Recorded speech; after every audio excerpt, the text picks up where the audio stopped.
Hello and welcome to another edition of Jason's Shop. Now today we're still going to be fooling around with the 1055 Sharpall, the Foley Belsaw model of 1055 Sharpall. Now the real purpose behind this whole thing, over here you can sharpen knife blades and stuff like that. We sharpened a lawnmower blade on that last time, but let me tell you, there's easier ways to sharpen a lawnmower blade, okay? I was just showing you how that little wheel bit could be used. Now, over here, we're going to be using this setup. Now, this is the saw blade, This is the saw blade holder, and I'll show you how that works. Okay, we're gonna put our saw blade in here, like so. Now, pardon me a minute, dropped it. Okay, this cone thing fits down over there, and you wiggle your blade around a little bit and tighten it, and that thing will pretty much stay in there pretty secure. All right, now we are going to have to use, this is a carbide tipped blade. All right, so you can't sharpen carbide tips with a normal grinding wheel. It will screw them up, tear your grinding wheel up. We're going to use this green oxide wheel, and we're going to mount it over here on this thing. So what we're going to do is, first off, we have to, this handle unscrews, and this thing just conveniently, here, get it off. Where'd we go? Okay, let's pick it up. Okay, so we're gonna go back here, and there's one on the bottom here. You gotta take this off too. Now, I'm not gonna bore you with me taking this wheel off. Yay. But this screw here, of course, has to be, or this bolt, this nut has to be taken off. And you have to secure this wheel. I do it by placing a bar clamp or a C-clamp in there, so when I tighten and pull on this thing, it will stop it, and I can take that off easily. So I'm going to do that now. As you can see, I've got my C-clamp installed on there, and I've got just a regular crescent wrench here, and we can begin turning this, and this will come off nicely. There is, let's see, there's two things. There's this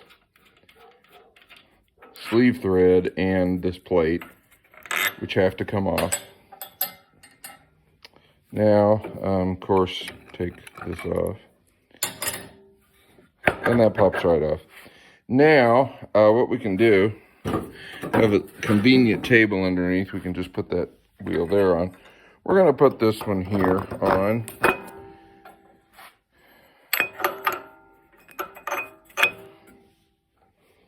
Put your sleeve back on, and we'll tighten that down. And we'll put, I don't think we can put, well, no, we'll put the cover back on because it's got a slot in it. But I'll go ahead and tighten that back up, and I'll show you how we're going to do this. Okay, as you can see, I got the cover back on. The wheel is secure. Generally, when I tighten this back up, I kind of hold it, and then I hand tighten it with a crescent wrench. Because you don't want to, if you clamp it, this thing as it spins actually gets tighter. So it's sort of self-tightening, and if you tighten it too much, you might have kind of a hard time getting that thing off of there. So snug, a little bit of muscle strength and snugness, and it's on there. Now I want to direct your attention over here to the blade. Now down underneath here, we have this dial. Now we're going to be going 5 degrees each side. Some guys prefer 7, but I just do 5. 5 gives it a tilt like this, and -5 will give it a tilt like this. So anyway, actually it's kind of the opposite. -5 is on this side, and +5 is technically on this side. Okay. All right, so we have to determine how this is going to sharpen each individual blade tine, because they both go both ways. Okay, so or they each of them goes a certain way. So once you do that, one thing that you're going to need is a Sharpie. Okay, and take your Sharpie, and what I do is on here, wherever I see, well, what you can do, you just do like this. Just start dotting, like this. Dot, every other one, dot, dot, dot, dot, and just keep doing that. I'm going to go ahead and continue to do it. Dot, dot, dot, dot, dot, and you'll arrive perfectly around where you started with a space in between them. Now, we're going to use the dots to determine which ones we're going to sharpen, because when the table's tilted one way, you're going to skip a tine, blade tine, every time. And then when we tilt it the other way, you're going to hit the ones that are not marked, okay? So, or however you've got it. So anyway, that's what we're going to do now. We're going to bring this over here, and we're going to secure our blade again. All right. I'll have to go get my tripod because it's not out here. And we're going to slide up there. Now, what you're going to want to do, as you can see, it does not meet up here. All right, but that's okay, because we can move that arm around to where it does, and then, you know, we can, of course, I'm going to have to loosen this thing here.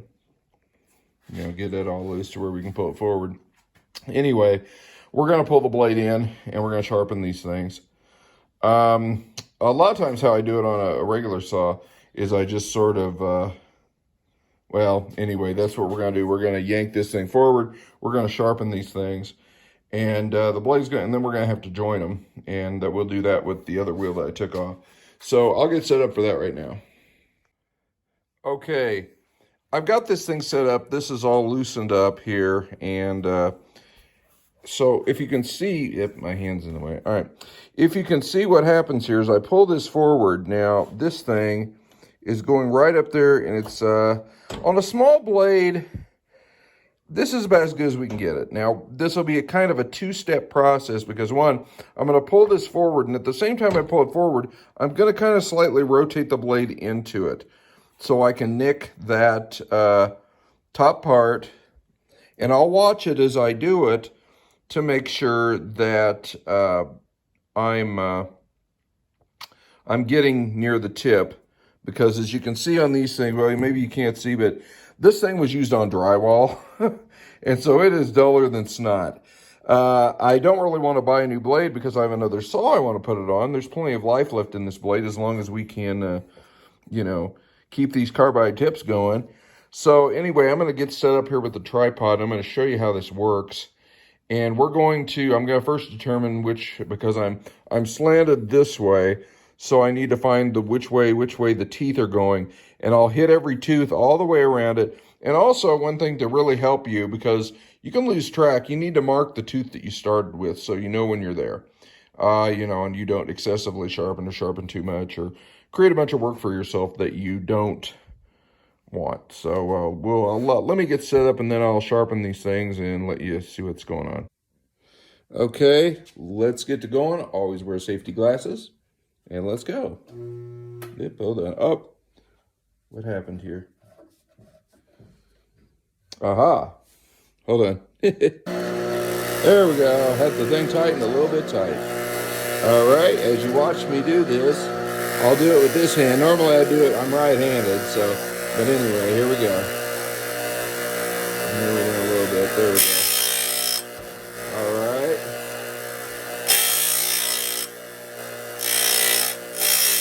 Whoa, hold on. All right, good job.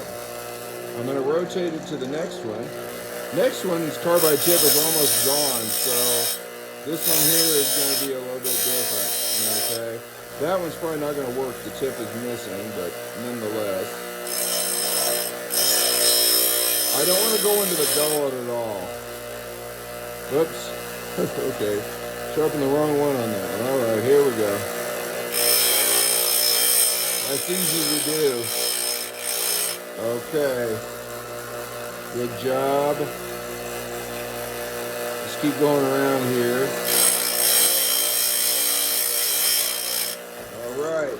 Well, you get the idea. I'm going to sharpen the rest of the whole thing. Well, I'm finished sharpening, and one thing I noticed, there are some carbide tips that are missing on this, probably about maybe Close to half of them. Well, anyway, under normal circumstances, get a new blade.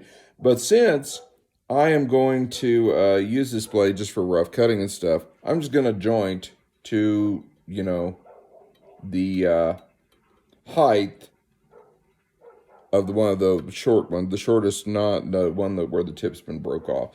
So it'll still give me a fairly decent cut. This is not anything you wouldn't want to do like professional like trim work or anything with a saw like this, but for what I'm doing, it's perfectly okay. This thing's gonna be tearing up floors and things like that. So here we go. Okay, now we're joining the blade, and this just basically ensures that all the blade uh, tips are the same distance from the center of the saw blade. If not, if you got one that's sticking up, it's going to be doing all your cutting, okay? And your blade will get dull a lot quicker. Might still work. But what I've done here is this thing here is pretty much perpendicular to the grinding wheel here. And I've just sort of slid this up to where it's going to nick the tip of that there. So you don't have to, and this table is set absolute 0, okay? So we're taking the same amount off of all of them. So here we go. All right, nick, nick, nick. Whoa, that was a big nick. Big nick, that's okay though, big nick. The carbide tips are coming down a lot more, but it'll give a more even cut. Now, you might come to a point to where one doesn't hit, and then you're going to have to readjust, okay? So I'm just rotating it clockwise, and when it hits them all, that's when we're done. And I think we're pretty much done. Yeah. Okay, so we're going to put this blade on a saw, and we're going to see how we did. Should be pretty sharp though. Okay, well, I've got this thing hooked up to a Skil cordless 18-volt saw. This is a 6.5-inch blade. The Skil saw set for a 7.25-inch blade, as you can see there. But it'll work anyway. I just want to see how it cuts. We're going to go through a piece of Douglas fir here. Okay, ready? 1, 2. Boom. No problem cutting through that. The blade is pretty sharp for all practical purposes. And, you might get some people that disagree with the way I did something like sharpening the carbide tips down to the same height as the ones that the tip had broke off. But like I said, this is going to be used for rough cutting. It's going to work wonderfully for what I want to do. So like I said, if I had a saw with half the tips broke off, carbide tips broke off, I would probably get a new blade if I was going to do anything like professional or for work that I was getting paid for somebody.